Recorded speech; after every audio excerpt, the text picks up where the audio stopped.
Porsche has always built cars for drivers who don't want to compromise. But even then, not all Porsches are created equal.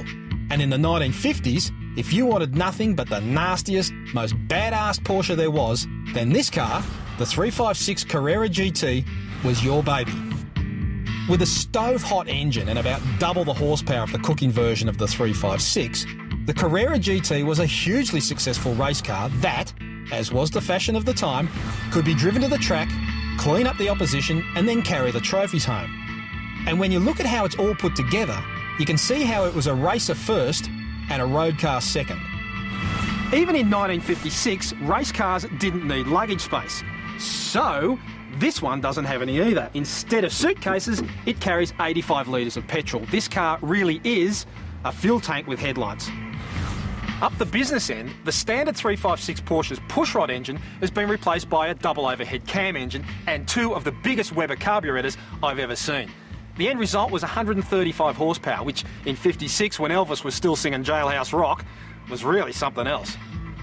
The attention to detail in getting weight out of the car is pretty impressive too. Rather than have standard window winders, a leather strap does the job.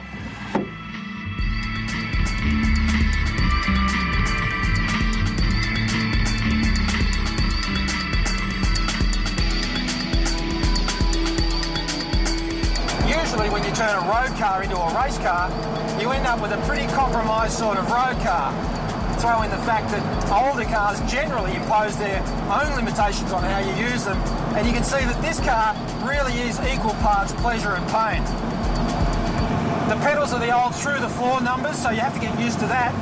And like every manual Porsche I've ever driven, the clutch is over centre, so it can be very easy to stall when you try and pull away in traffic. The gear shift is a beautiful, slender little metal number, but even then the throws are huge. First gear is in another suburb to second gear. The steering's very light and it's beautifully directed and nicely weighted. The engine doesn't really make much power below about 4,000 RPM, and that's purely because of the race tuning. So you need to get right up it if you want anything like maximum thrust. But if you do, the payoff is there. It really does get going at that point. But the thing that hits you right between the eyes, and I mean literally, is the noise this thing makes. It is deafening. The engine makes every kind of mechanical racket I think I've ever heard. And when you open the taps, those big Webers open their butterflies, and it fair dinkum sounds like every piece of interior trim is about to be sucked into the engine. Another thing you notice pretty early on is that the cabin is tiny. If you had two guys my size in here, she'd be full, and I tell you what, they'd have to be pretty good mates. But is it fun? Is it ever?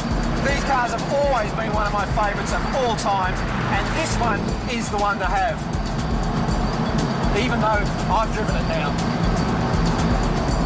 I don't know, there's just something about driving around in something this old, but in such good condition. I don't know, it puts a smile on your face. People stop to take photos of it. People want to talk to you about it. I guess if you're the shy, retiring type, you don't want a car like this. But if you were around in 1956 and you wanted to win races, attack twisty mountain roads on the weekend, and lure somebody like Grace Kelly into the jump seat, then you needed a 356 Carrera GT. Just remember not to let Gracie do any of the driving.